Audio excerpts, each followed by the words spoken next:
గురుగారు నమస్కారం అండి. నమస్కారం అండి.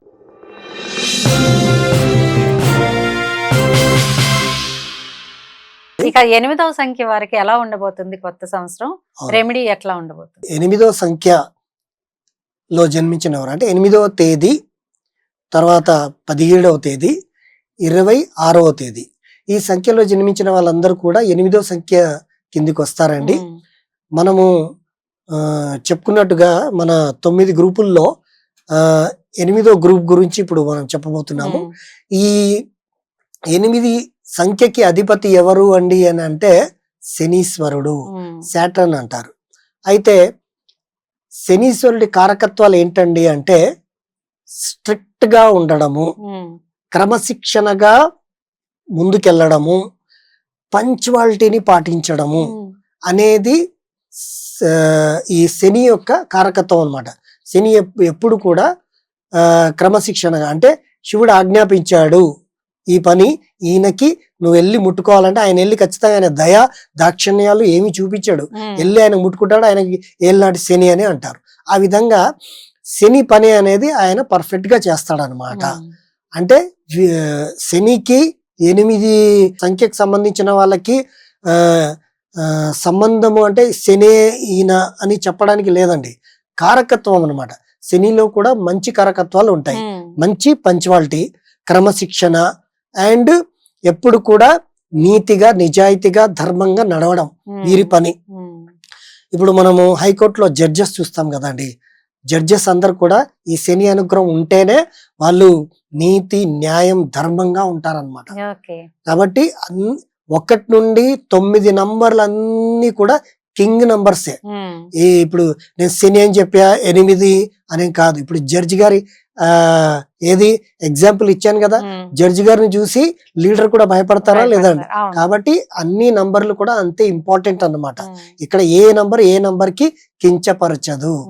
కాబట్టి 8వ సంఖ్యకి లో జన్మించిన వాళ్ళకి ఈ కారకత్వాలు ఉంటాయి. 8కి అండ్ అంటే శనికి సూర్యుడికి పడదని అంటారు. ఇప్పుడు మనకు రాబోయే కొత్త సంవత్సరం 2026 ఈజే సూర్యుడి సంవత్సరం. అండ్ 8 సంఖ్యలో జన్మించిన వాళ్ళు మరి వీళ్ళ సూర్యుడికి పడుతుందా లేదా అండి అని అంటే వీరికి ఆత్మవిశ్వాసం కొద్దిగా తగ్గబోతుంది. తర్వాత వచ్చేసి సంఘంలో పేరు గౌరవం మర్యాదలు అంటే లీలాపనిందలు అని అంటారు కదా, అవి పడబోతున్నాయి. తెలుసుకొని ముందుగానే, ఇప్పుడు తెలియకుండా తలపైన ఒక రాయి పడితే గంటసేపు బాధపడతాడు. ఆ రాయి పడుతుందని తెలుసుకొని అది పడేటప్పుడు కొంచెం జాగ్రత్త పడే, అది మనకు ముందే తెలుసు కదా అంటే గంటసేపు బాధపడాడండి. ఒక 10 నిమిషాల్లో దానికి సొల్యూషన్ తీసుకుంటాడు. అలాగే ఈ 8 సంఖ్య వాళ్ళందరూ కూడా ముందుగానే దీని గురించి తెలుసుకోబోతున్నారు. కాబట్టి వీరికి సంఘంలో గౌరవం పేరు మర్యాద లీలాపనిందలు అనేవి ఉండబోతున్నాయి. అవి జాగ్రత్త పడితే మంచిదండి. తర్వాత వచ్చేసి వీరికి ఉద్యోగంలో కొన్ని కష్టాలు ఉంటాయి. ఆ కష్టాలన్నీ కూడా రాబోతున్నాయని ముందుగానే తెలుసుకొని సరిదిద్దుకుంటూ అణిగి మెనిగి నడిస్తే, అణిగి మనిగి ఉంటే ఏదైనా సాధిస్తారని అంటారు కదా, ఆ అణిగి మనిగి ఉండే తత్వం శని లోపల ఉందన్నమాట. కాబట్టి వీళ్ళు ఉద్యోగులు ఆ విధంగా మెదులితే సరిపోతుంది. వ్యాపారంలో నీళ్ళకు సంబంధించినటువంటి వ్యాపారం ఎవరైతే చేస్తున్నారో వాళ్ళు చాలా జాగ్రత్తగా ఈ సంవత్సరం అంతా ఈ వ్యాపారం చేసుకోవాలండి. ఎందుకంటే సూర్యుడి ఎలిమెంటే వాటర్ అన్నాను. ఈ వాటర్ కి సంబంధించిన వ్యాపారం ఎవరైతే 8 సంఖ్యకు చేసే సంబంధించిన వాళ్ళు చేస్తారో వారికి ఖచ్చితంగా కొన్ని ఏమంటారు నష్టాలు అనేవి కనిపిస్తూ ఉంటాయి అన్నమాట. ఎందుకంటే పడదు కదండి. కాబట్టి వ్యాపారం ఆ విధంగా వీరికి మరి ధనము లాభం ఎలా ఉంటుంది అని అంటే ధన నష్టం అనేది ఖర్చు అధికంగా అవుతూ ఉంటుంది. ఆ ఖర్చు అధికంగా అవ్వకుండా ఉండడానికి కొద్దిగా జాగ్రత్త పడాలి. జాగ్రత్త పడితే వీళ్ళు ఆ ధన నష్టం అనేది అవ్వకుండా కాపాడుకుంటారు.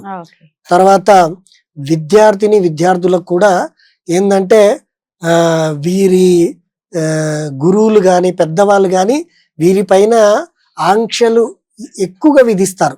నువ్వు ఇలా చేయాలి అలా ఉండాలి అని చెప్తూ ఉంటారు. కానీ వీళ్ళేందంటే సరే మనము ఈ విధంగా నడవాలి అని వాళ్ళు కష్టపడితే వాళ్ళకు మంచి మార్క్స్ రావడానికి అవకాశం ఉంది. అలాగే ఆరోగ్య విషయం కూడా వాటర్కి సంబంధించినటువంటి ఏవైనా సరే జలుబుకు సంబంధించినటువంటి అంటే జలుబు అయ్యే కారకత్వాలు ఏమున్నా సరే వీళ్ళు వాటి నుండి దూరంగా ఉండాలి. తర్వాత కుటుంబంలో వీళ్ళు ఏంటంటే అందరితో అణిగిమణిగి ఉంటేనే మంచిది ఈ సంవత్సరం. తర్వాత వీరికి బెస్ట్ రెమెడీ ఏంటంటే శనివారం రోజున వీళ్ళు సూర్యుడికి జలము సమర్పించడమే కాకుండా మంత్రముతో గాయత్రి మంత్రంతో జలం సమర్పించడమే కాకుండా ఆ సూర్యుడికి నీళ్లు చూపించి నాకు ఈ సంవత్సరం అంతా బాగుండాలని చెప్పి ఆ నీళ్ళు తాగడం ఇది చేయడమే కాకుండా ఇంకోటి కూడా వీళ్ళు ఖచ్చితంగా చెయ్యాలి. శివుడికి గంగా జలంతో అభిషేకం చేయించుకోవాలి. పాలతో చేస్తే చంద్రుడు శాంతిస్తాడు, నీళ్లతో చేస్తే ఈసారి ఏది సూర్యుడు శాంతిస్తాడు అనమాట. కాబట్టి వీళ్ళకి ఈ విధంగా రెమెడీ చేసుకుంటే బాగుంటుందండి. తర్వాత జాగ్రత్త పడుతూ ఈ విధంగా వీళ్ళు రెమెడీస్ చేసుకుంటే వీళ్ళకి ఈ సంవత్సరం మంచిగానే ఉంటుంది అనడానికి ఎలాంటి ఇదేం లేదండి. ఓకే గురుగారు, నమస్కారం. నమస్కారం అండి.